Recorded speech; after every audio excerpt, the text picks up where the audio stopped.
தமிழகமெங்கும் கிளைகள் கொண்ட Annamal institute of hotel management and hospital management படிப்பில் சேர்வதற்கான அட்மிஷன் நடைபெறுகிறது.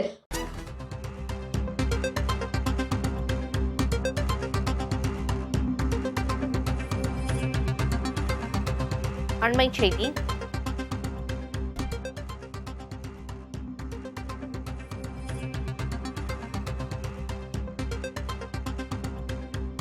திமுக கூட்டணி கட்சியான மக்கள் நீதி மய்யத்தின் தலைவர் கமல்ஹாசனும் வேட்புமனு தாக்கல் செய்ய வருகை தந்துள்ளார். விவரங்களை வழங்குவதற்காக செய்தியாளர் ஸ்டாலின் இணைப்பில் இருக்கிறார். ஸ்டாலின், தற்போது வரைக்கும் திமுக சார்பில் தேர்வு செய்யப்பட்ட வேட்பாளர்கள் யார் யாரெல்லாம் வேட்புமனு தாக்கல் செய்ய வந்திருக்காங்க, என்ன விவரம்?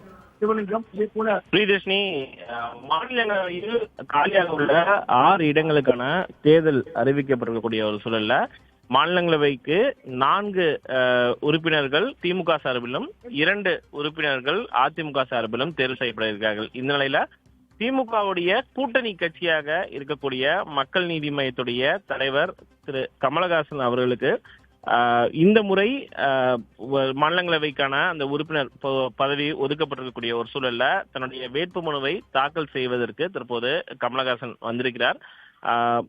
திமுகவை பொறுத்தவரை மேலும் 3 உறுப்பினர்கள் வில்சன், சல்மா மற்றும் சிவலிங்கம் ஆகியோரும் தங்களுடைய வேட்புமனுக்களை இன்று தாக்கல் செய்கிறார்கள். இந்த 4 உறுப்பினர்களும் சேர்த்து திமுக தலைவரும் தமிழ்நாடு முதலமைச்சருமான மு.க. ஸ்டாலின் மற்றும் அமைச்சர்கள், சட்டமன்ற உறுப்பினர்கள், கூட்டணி கட்சி தலைவர்கள் முன்னிலையில் தங்களுடைய வேட்புமனுக்களை இன்னும் சற்று நேரத்தில் தாக்கல் இருக்கக்கூடிய ஒரு சூழல்ல தலைமைச் செயலகத்திற்கு மக்கள் நீதி மய்யத்துடைய தலைவர் கமலஹாசன் வந்திருக்கிறார்.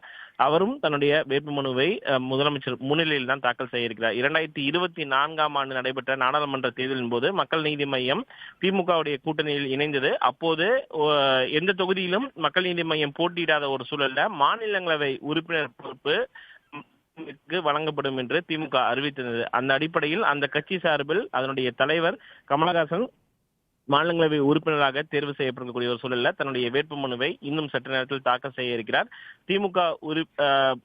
திமுக வேட்பாளராக இருக்கக்கூடிய வில்சன், சல்மா மற்றும் சிவலிங்கம் ஆகியோரும் இன்னும் சற்று நேரத்தில் இணைந்து தங்களுடைய வேட்புமனுவை தாக்கல் செய்ய இருக்கிறார்கள். அதனைத் தொடர்ந்து அதிமுக வேட்பாளர்களாக அறிவிக்கப்பட்டுள்ள இன்பதுரை மற்றும் தனபால் ஆகியோரும் எதிர்க்கட்சித் தலைவர் எடப்பாடி பழனிசாமி மற்றும் முன்னாள் அமைச்சர்கள், அதிமுக சட்டமன்ற உறுப்பினர்கள் முன்னிலையில் தங்களுடைய வேட்புமனுவை மாநிலங்களவை தேர்தல் நடத்தும் அதிகாரி முன்னிலையில் தங்களுடைய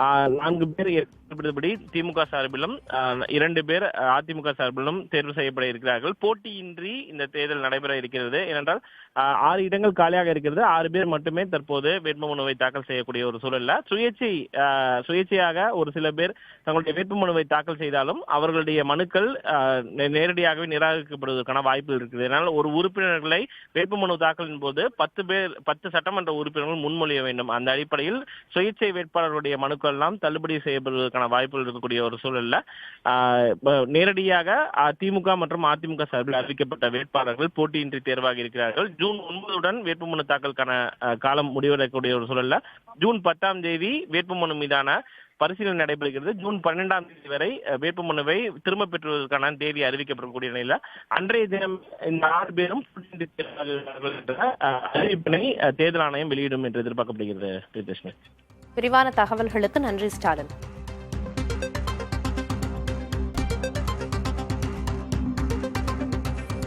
தமிழகமெங்கும் கிளைகள் கொண்ட Annamal institute of hotel management and hospital management படிப்பில் சேர்வதற்கான அட்மிஷன் நடைபெறுகிறது.